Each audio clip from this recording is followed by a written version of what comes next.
오늘 우리가 함께 나눌 하나님 말씀은 고린도전서 13장 13절 말씀입니다. 고린도전서 13장 13절 말씀, 우리 다 같이 한 목소리로 말씀 함께 보도록 하겠습니다. 그런즉 믿음, 소망, 사랑 이 세 가지는 항상 있을 것인데 그 중에 제일은 사랑이라. 아멘. 할렐루야. 2주 만에 여러분들 뵙는데 굉장히 반갑고 굉장히 기쁘고 또 굉장히 감사합니다. 사람이 늘 곁에 있을 때는 잘 모르다가 좀 이렇게 떨어져 보면 그 소중함과 그 귀함을 안다라고 하는데, 지난 한 주간 제가 여기서 예배를 드리지 못하면서 어디 다른 데 갈 수가 없어서 제가 그 병실에서, 또 저희 교회는 이제 지난주에 온라인을 이제 진행을 안 했으니까 광운교회 온라인 예배를 제가 한 주간 드렸거든요. 굉장히 좀 이상하고 어색하고 하면서 제가 이제 화운교회에 온 지 거의 이제 10년이 이제 다 채워져 가는데, 생각해보니까 10년 만에 제가 주일을 이곳에서 안 지킨 게 처음이더라고요. 그러니까 굉장히 좀 이상하고 어색하고 했는데, 그래도 여러분들이 이 자리를 잘 지켜주셨다라는 얘기를 듣고 참 감사하기도 하고, 또 내게 맡겨주신 자리가 하나님이 참 내게 귀한 자리로 주셨구나라는 것을 다시 한번 또 깨달을 수 있었던 그런 시간이 아닌가.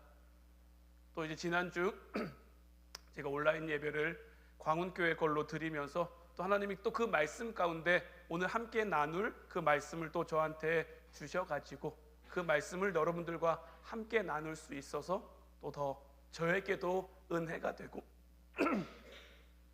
제가 받은 은혜를 오늘 이 시간을 통해서 여러분들과 함께 나누는 시간이 될 수 있기를 주님의 이름으로 축복해 드립니다. 오늘 말씀의 제목은 그 중에 제일은 사랑이라. 사실 오늘 우리가 함께 나눈 말씀은 우리가 너무나 잘 알고 있는 말씀이죠. 사도 바울은 신앙의 모든 내용을 믿음, 소망, 사랑 이 세 가지가 항상 있을 것이다 라고 정리하는데, 그 중에 제일은 사랑이라고 이야기를 한단 말이에요. 그래서 우리가 흔히 이 말씀을 읽을 때, 더더군다나 고린도전서 13장 하면 우리에게 사랑장으로 많이 알려진 말씀이잖아요. 그래서 사랑에 좀 많이 초점을 두고 사랑에 많이 집중하게 되는데, 이 사랑이라고 하는 것은 그냥 우리에게 생겨나는 것이 아닙니다. 사랑에는 뿌리가 있어야 하고요, 그 사랑에는 과정이 있어야 하는 거예요.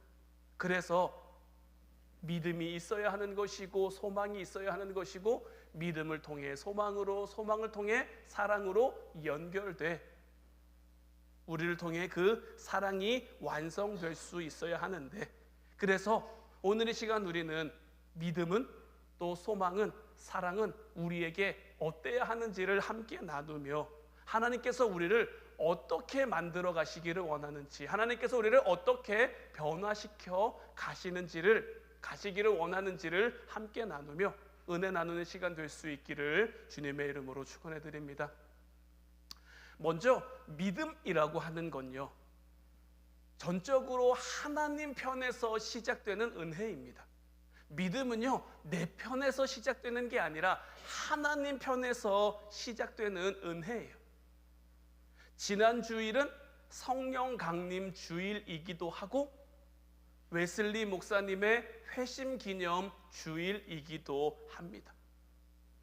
이 요한 웨슬리 목사님, 우리 감리교회의 창시자인데, 이 요한 웨슬리 목사님은 성공회 사제였던 아버지하고 또 굉장히 엄격하고 보수적인 신앙을 가졌던 어머니 수산나 밑에서 자랐는데, 이 웨슬리 목사님의 가정이 어떻게 되느냐?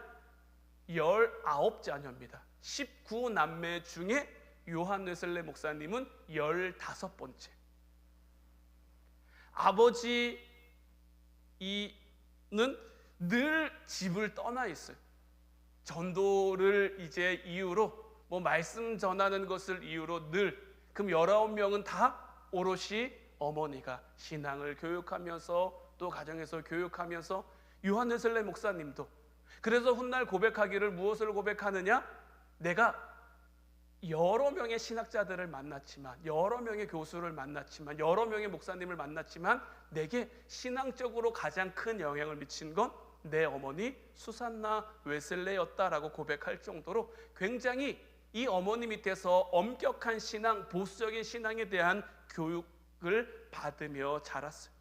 그러다 보니까 이 웨슬레 목사님이 옥스퍼드 대학에 진학을 하는데 이 옥스퍼드 대학에서 동생 찰스 웨슬리 목사님하고 같이 홀리클럽이라는 신앙 어떤 동아리를 만듭니다. 이 동아리 안에서 이들은 굉장히 엄격하고 철저한 신앙을 이제 만들어 가려고 매일 새벽에 일어나서 성경을 읽고 기도하는 것, 일주일에 2번씩은 반드시 금식하는 것, 그리고 일주일에 1번 감옥에 갇힌 죄수들을 방문하거나 아니면 빈민가의 아이들을 방문하거나 그래서 그들을 향해 선교하고 구제하고 돕거나, 그러니까 이들이 신앙의 원칙으로 신앙의 수칙으로 정한 것은 무조건 목에 칼이 들어와도 지켜야만 하는 그러한 성격으로 이 홀리클럽을 만들고 이들은 이런 신앙을 생활을 했어요. 이제 그러다 보니까 주변 대학생들은 이들을 향해서 지나치게 규칙만 따르는 규칙쟁이라고 불렀는데 그 명칭이 뭐냐? 메도디스트. 감리교가 영어로 메도디스트죠. 여기서 유래된 거예요. 그러니까 원래는 이 요한 웨슬레 목사님과 그 규칙을 엄격하게 지켜가는 그들을 어떻게 보면 좀 비꼬기 위해 메도디스트라는 말로 불렸는데 그 명칭이 오늘날까지 우리 감리교회에 이어져서 우리 감리교회 정식은 메도디스트가 된 거죠. 그러니까 어떻게 보면 겉으로 드러나는 이 요한 웨슬레 목사님의 삶은 겉으로는 흠잡을 데가 없는 삶이었어요. 새벽마다 일어나서 기도하고 성경 보죠. 일주일에 2번은 금식하죠. 일주일에 1번씩은 가난한 이들, 어려운 이들을 돕고 구제하죠. 겉으로 보여지는 것은 뭐 하나 흠잡을 데가 없는 어떻게 보면 온전하고 완전한 그런 신앙인의 모습이었는데 이 요한 웨슬레 목사님의 마음속에는 늘 해결되지 않는 물음표가 있었어요. 그 물음표가 뭐였냐면 내가 이렇게 종교적인 의무를 다하는데 왜 내 마음에는 평안이 없을까? 내가 과연 구원받았다고 확신할 수 있을까? 열심히 신앙생활을 하긴 하는데 이 요한 웨슬레 목사님의 마음 안에는 어떤 근본적인 두려움과 영적인 공허함이 가득한 거죠. 그러다가 자신의 신앙을 좀 증명하고 싶어서 내가 이렇게 하나님을 사랑합니다. 내가 이렇게 하나님을 위해 헌신합니다. 증명하고 보여주고 싶어서 1735년 아메리카 대륙의 조지아주의 인디안 선교를 위해 배를 타고 떠납니다. 그런데 이 여정은요, 이 요한 웨슬레 목사님 인생 여정 가운데 가장 큰 좌절이자 가장 큰 실패를 맛보는 자기의 영적인 밑바닥을 마주하는 그런 계기가 됩니다. 대서양을 건너가는 중에 굉장히 큰 풍랑을 만나게 돼요. 배가 침몰할 것 같은 그 위험천만한 상황 가운데 모두가 죽음의 공포에 휩싸이게 되고 여기에는 이 요한 웨슬레 목사님도 예외가 아니었어요. 내가 여기서 살아날 수 있을까? 내가 이 위험에서 벗어날 수 있을까? 두려움에 떨고 있는데 어느 한편에서 찬양 소리가 들려옵니다.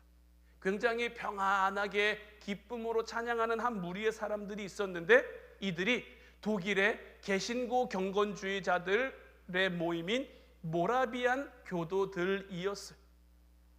요한 웨슬레 목사님은 너무 신기했어요. 이 위험천만한 상황 가운데서 그들은 어떻게 평안하게 찬양할 수 있을까? 그래서 가서 묻습니다. 당신들은 죽음이 두렵지 않습니까? 어떻게 그토록 평안할 수 있습니까? 그러니까 이들이 대답하는 거죠. 우리는 죽음을 두려워하지 않습니다. 주님이 우리와 늘 함께하고 계시니까요. 당신에게는 예수 그리스도가 당신을 구원하셨다라고 하는 구원의 확신이 없습니까?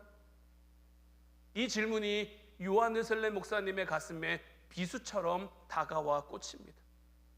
명색이 내가 선교사로 지금 길을 떠나고 있는데, 이 시대의 원주민 선교라고 하는 것이 무엇입니까? 죽음도 불사하고 미국의 원주민 선교를 갔다가 안타깝게 죽임을 당한 선교사들이 얼마나 많습니까? 요한 웨슬레 목사님도 이거 잘 알지만 알면서도 자원한 거예요. 왜냐하면 나의 신앙을 드러내기 위해, 나의 신앙을 증명하기 위해, 내가 이만큼 하나님을 사랑한다는 것을 좀 확인하기 위해. 그런데 이 배의 위험 앞에서 당신은 죽음을 두려워합니까?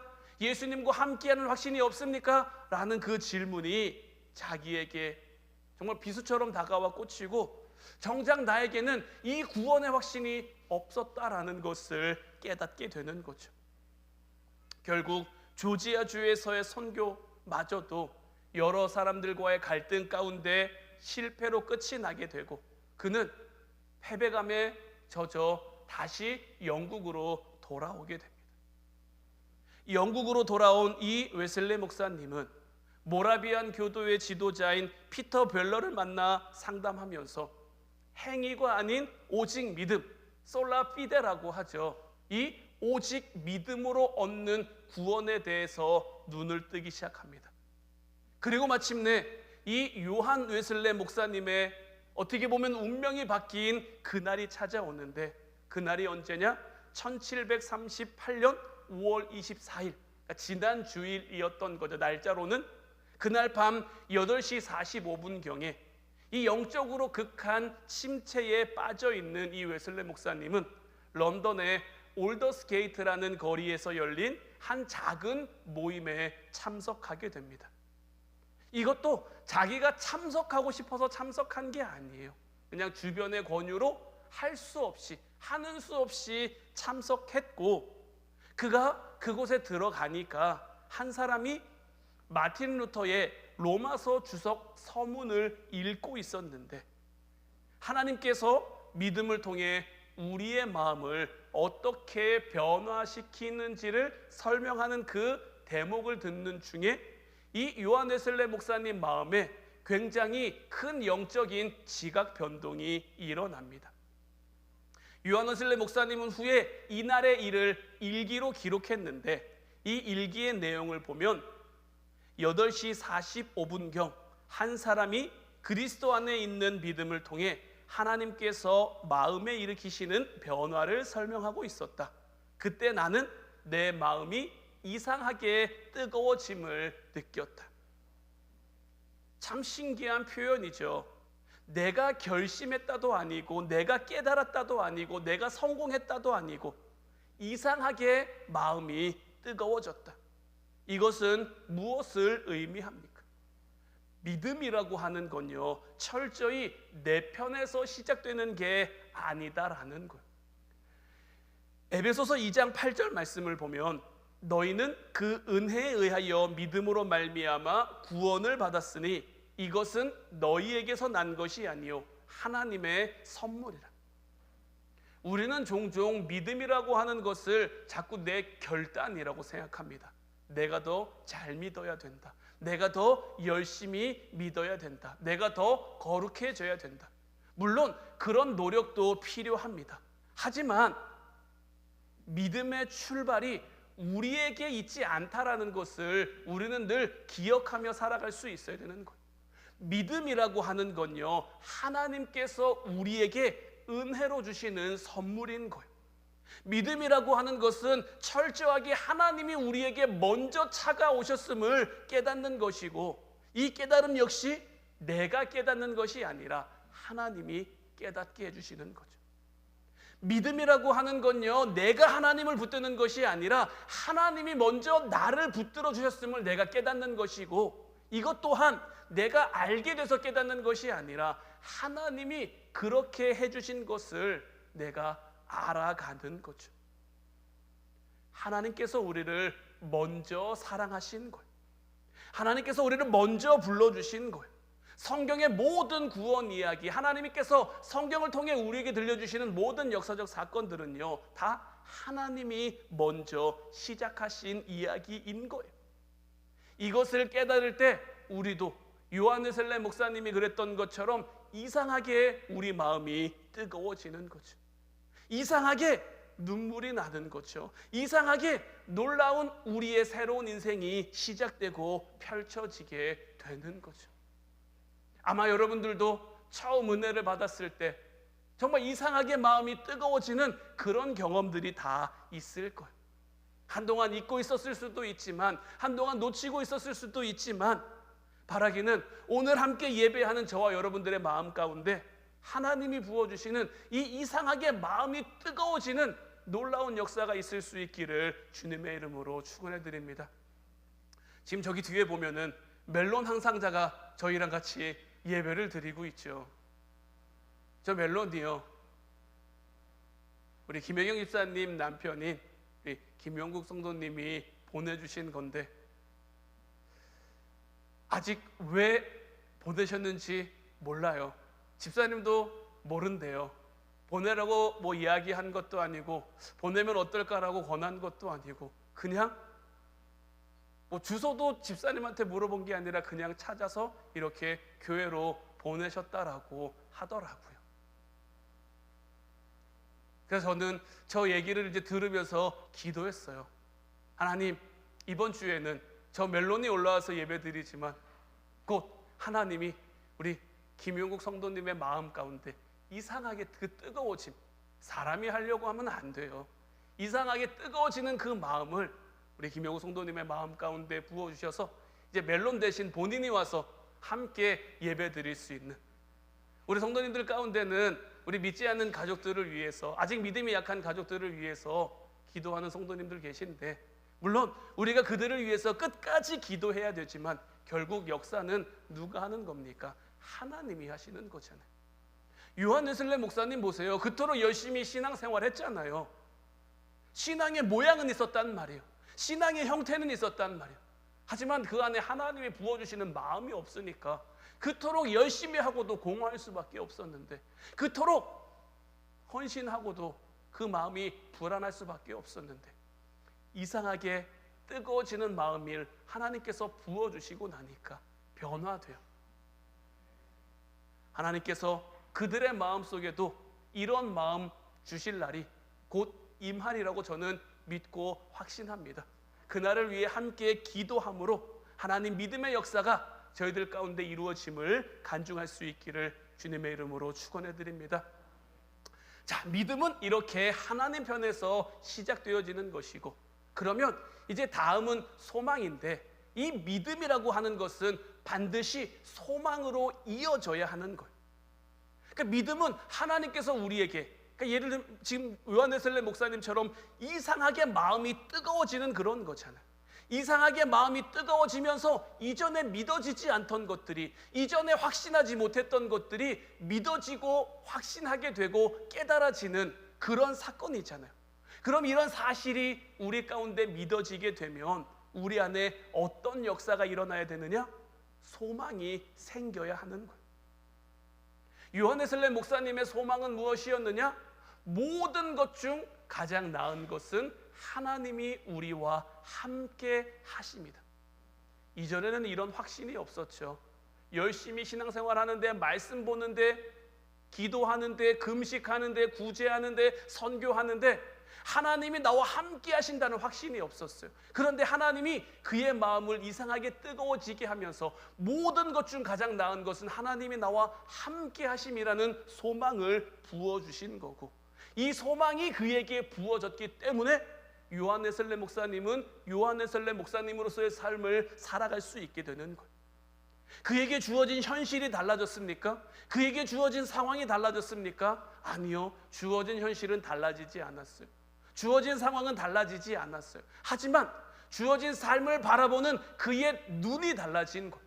하나님이 나와 함께 하심이 그의 소망이 되니까 그 소망 가운데 나아갈 수 있게 된 거죠. 로마서 4장 18절 말씀을 보면, 아브라함이 바랄 수 없는 중에 바라고 믿었으니 이는 내 후손이 이 같으리라 하신 말씀대로 많은 민족의 조상이 되게 하려 하심이라. 아브라함에게는 자녀가 없었죠. 99세가 되기까지 아브라함에게는 자녀가 없었단 말이에요. 99세의 아브라함은요 너무 늙었어요. 89세에 살아도요 이미 여성으로서의 모든 기능이 끝났습니다. 말씀이 우리에게 증언하잖아요. 현실적으로는요, 이성적으로는요, 상황적으로는요, 조건적으로는요 이미 끝난 이야기입니다. 더 이상 그들은 자녀를 낳을 수 없어요. 그러나 그는 하나님을 믿었어요. 믿음 가운데 나아갔어요. 믿음 가운데 나와 함께 하시는 하나님을 바라보며 그 소망을 놓치지 않았어요. 소망을 놓치지 않았기에 믿음으로 순종하며 나아갈 수 있었던 것이고, 믿음으로 순종하며 나아가니까, 믿음 가운데 소망 가지고 나아가니까 어떻게 됩니까? 하나님이 역사하시잖아요. 이게 신앙인 거예요.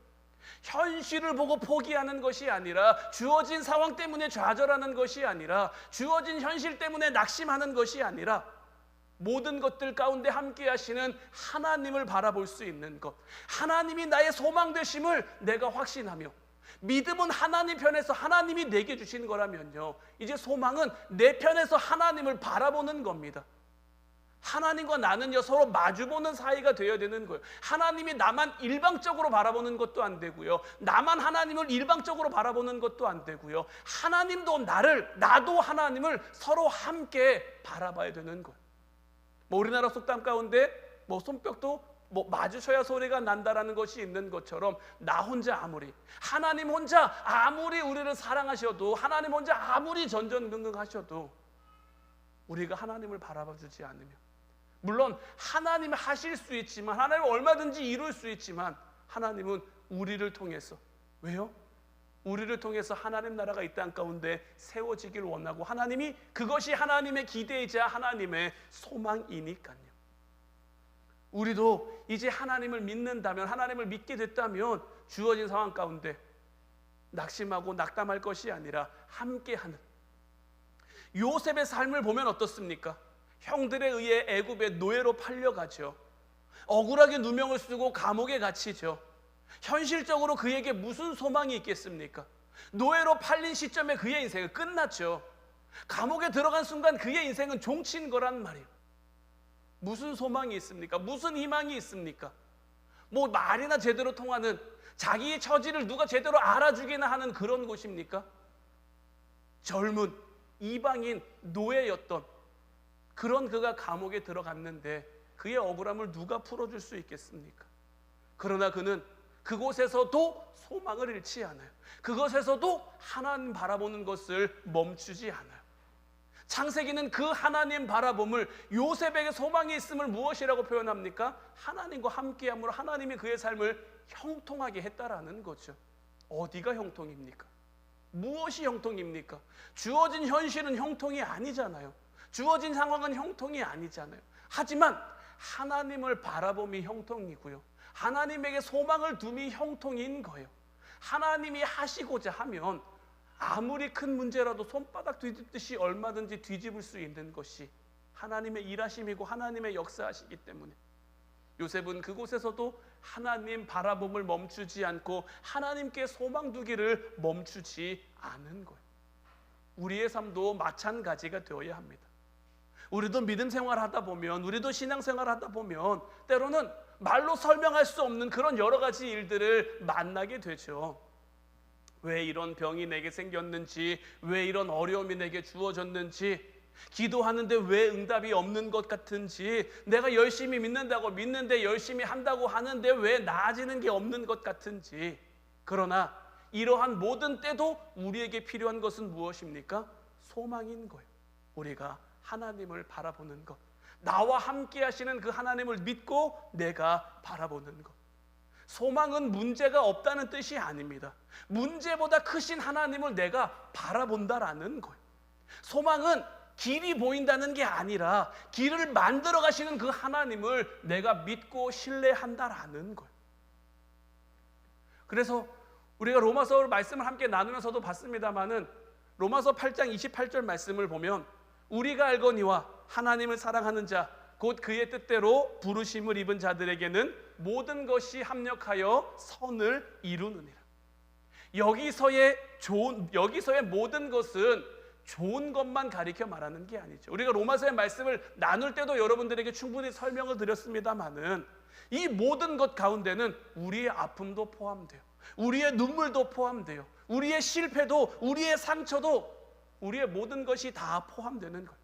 하나님은 얼마든지 그런 것을 통해서도 일할 수 있고, 그런 것을 통해서도 역사하실 수 있고, 그런 것들을 통해 하나님의 놀라움, 하나님의 위대하심, 하나님의 영광을 나타낼 수도 있는 것. 오히려 그것을 통해서 우리가 지난 기도의 시간들을 통해서 나눴던 게 뭡니까? 하나님은 고통을 통해 우리의 삶을 만들어 가신다라는 거였죠. 오히려 그런 것들을 통해, 왜냐하면 우리에게 좋은 것들만 있으면요, 우리는 참 사람의 마음이라는 게 간사해가지고요, 좋은 것에 우리의 마음을 다 뺏겨버려요. 하나님이 우리에게 물질의 축복 막 많이 주면 내가 진짜 다 할 것 같지만요, 주신 물질의 축복 때문에 오히려 신앙이 어려워지고 힘들어지는. 그래도 여러분들 물질의 축복 받으시겠습니까? 하면 아니요 하시는 분들 하나도 없을 테지만, 저도 그럼에도 불구하고 여러분들이 할 수만 있는 대로 모든 축복을 다 받으셨으면 좋겠지만, 그 축복 가운데 하나님 바라봄을 멈춰서는 안 되는 것이고, 하나님을 향한 소망, 이게 어디로부터 왔는지를 내가 기억하고 살아간다면, 나를 보내신 그 하나님을 바라보고 살아감을 멈추지 않는다면, 하나님의 역사는 끊이지 않는 것. 초대교회 역사가 이제 예수님으로부터, 또 예수님의 제자들로부터 시작된 그 복음의 시대가 이제 2000년이 넘어가는데, 2000년이 넘도록 교회에 얼마나 많은 어려움이 있었습니까? 얼마나 많은 핍박이 있었습니까? 하지만 교회가 무너지지 않는 것, 하나님이 그들의 소망이 되어주셨기 때문인 거예요. 하나님이 소망이 되는 삶은 결코 무너지지 않아요. 이제 바라기는 소망 가운데 하나님 바라봄을 멈추지 않는 저와 여러분 될 수 있기를, 기꺼이 우리에게 맡겨주신 그 길을 걸어갈 수 있는, 올해 우리 교회의 표가 불가능을 감사합니다인데, 불가능한 일이 생기면 생길수록, 어려운 일이 생기면 생길수록 소망을 우리가 소망을 하나님께 둔다면 오히려 그것이 우리에게 얼마나 감사할 거리가 됩니까? 내게 주어진 문제가 큰데 하나님은 어떻게 일하실까? 내게 주어진 어려움이 큰데 하나님이 어떻게 일하실까? 기대하게 되고, 소망하게 되고, 꿈을 갖게 되고, 꿈을 품게 되고, 바라기는 이 믿음의 역사가, 소망의 역사가 저와 여러분들을 통해 마음껏 일어날 수 있기를, 마음껏 역사할 수 있기를 주님의 이름으로 축원해 드립니다. 마지막으로 소망은 결국 사랑으로 완성되어야 합니다. 하나님께서 우리에게 믿음을 주시고 소망을 주시는 이유는 다른 것이 아니라 우리를 통해 이 사랑이 이루어지고 완성되어지길 원하기 때문인 것. 오늘 본문 말씀을 우리가 함께 다시 보면, 그런즉 믿음, 소망, 사랑, 이 세 가지는 항상 있을 것인데 그 중에 제일은 사랑이라. 왜 사랑이 제일일까요? 믿음도 대단하잖아요. 소망도 대단하잖아요. 그런데 왜 믿음, 소망, 사랑 가운데 사랑이 제일이라고 하냐? 하나님께서 이 세상 가운데 우리를 통해 이루고자 하는 것이 사랑이기 때문인 것. 우리가 너무나 잘 아는 말씀이죠. 요한복음 3장 16절 말씀 보면, 하나님이 세상을 이처럼 사랑하사 독생자를 주셨으니 이는 그를 믿는 자마다 멸망하지 않고 영생을 얻게 하려 하심이라. 예수님은 이 땅에 왜 오셨습니까? 우리를 향한 그 사랑의 완성이 예수님의 이 땅에 오심인 거예요. 사랑 때문에 낮아지셨고, 사랑 때문에 고난받으셨고, 사랑 때문에 죽으신 거예요. 예수님께서는 어떻게 그 길을 걸을 수 있으셨습니까? 예수님 그 안에, 우리와 똑같은 육신의 몸을 입고 이 땅에 오신 그 예수님 안에 하나님을 향한 온전한 믿음이 있었고요, 온전한 소망이 있었기 때문인 거예요. 믿음이 소망을 낳은 것이고, 소망이 십자가의 순종이라는 사랑으로 완성된 거예요. 우리가 이 세상을 살아가면서 사랑하기 어려운 이유가 뭘까요? 예수님은 우리를 향해 원수도 사랑하라고 하셨는데, 원수까지는 고사하더라도 때로는 너무 사랑하는 가족들인데도 사랑스러운 마음이 안 들 때도 솔직히 있지 않으십니까? 왼수 같을 때도, 정말 밉고 꼴도 보기 싫을 때도 있지 않으십니까? 사랑하는 가족인데 우리 안에 그런 마음이 드는 이유는 무엇입니까? 그들을 향한 실망, 그들을 향한 상처, 그들을 향한 아픔, 이런 마음들 때문 아닙니까? 그런데요, 이런 마음들을 가만 보세요. 이런 마음들에 어디 하나님 바라봄이 있습니까? 상처에 하나님 바라봄이 있습니까? 배신의 하나님 바라봄이 있습니까? 실망의 하나님 바라봄이 있습니까? 하나님께 나아가는 게 있습니까? 철저하게 내 감정이고 내 기분이고 내 상황 아닙니까?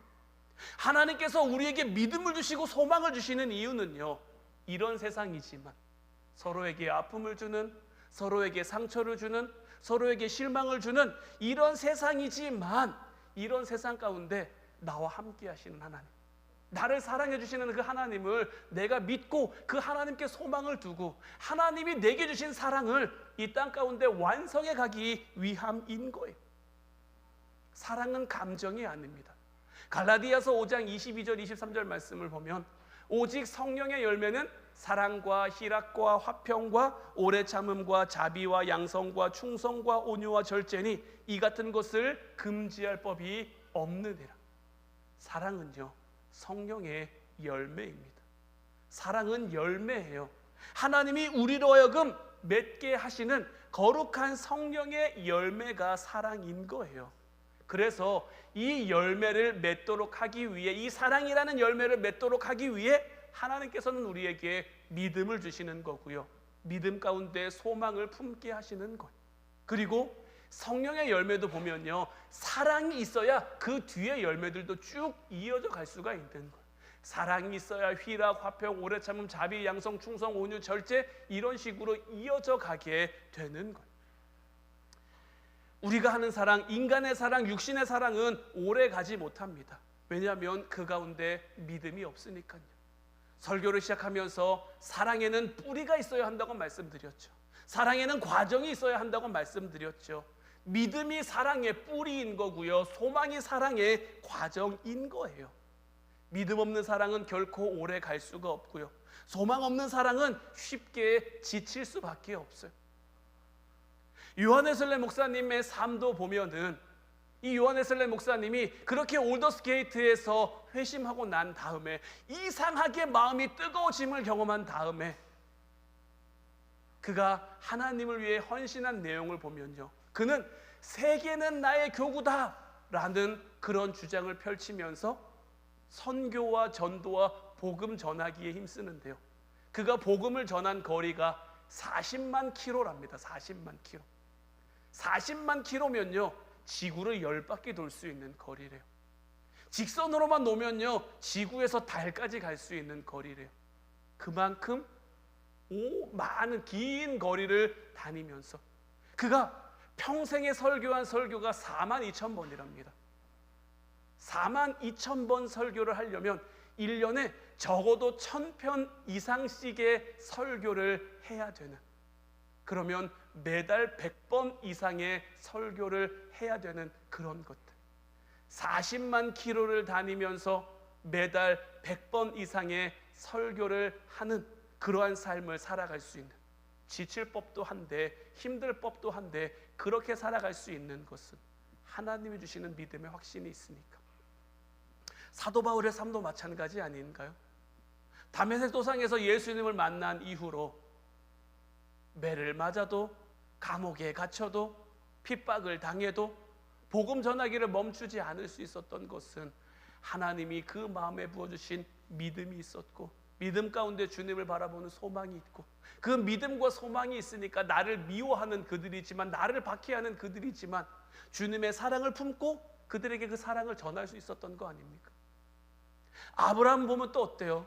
자, 아브라함이 하나님이 주신 그 약속의 말씀, 하나님 편에서 아브라함에게 찾아와 주셨던 그 말씀을 붙들고 믿음 가운데 소망하며 나아갔더니 하나님이 이삭을 그에게 선물로 주셨잖아요. 아브라함의 하나님을 향한 사랑은 어떻게 완성됩니까? 하나님이 주신 그 귀한 독자 이삭마저도 아끼지 않고 하나님께 드릴 수 있는 그 마음에서 완성되고 비롯되는 거 아닙니까? 어떻게 드릴 수 있습니까? 100세 얻은 귀한 아들인데 아들만 바라보면, 이삭만 바라보면 어떻게 드릴 수 있습니까? 못 드리죠. 그러나 이 이삭이 누구에게서 왔는지, 이 이삭을 누가 주셨는지를 그것 바라봄을 놓치지 않으니까 하나님 주신 그 놀라운 축복을 계속해서 이어갈 수 있는 것이고, 하나님께서는 그런 그의 믿음을 통해 우리에게 믿음의 조상으로 불려질 수 있도록 그 영광스러움을 그에게 주신 거잖아요. 요한 웨슬레 목사님의 마음을 이상하게 뜨겁게 하셨던 그 하나님께서는 오늘도 저와 여러분들을 찾아와 주신 줄로 믿습니다. 그리고 우리의 마음을 이상하게 뜨겁게 하실 것도 믿습니다.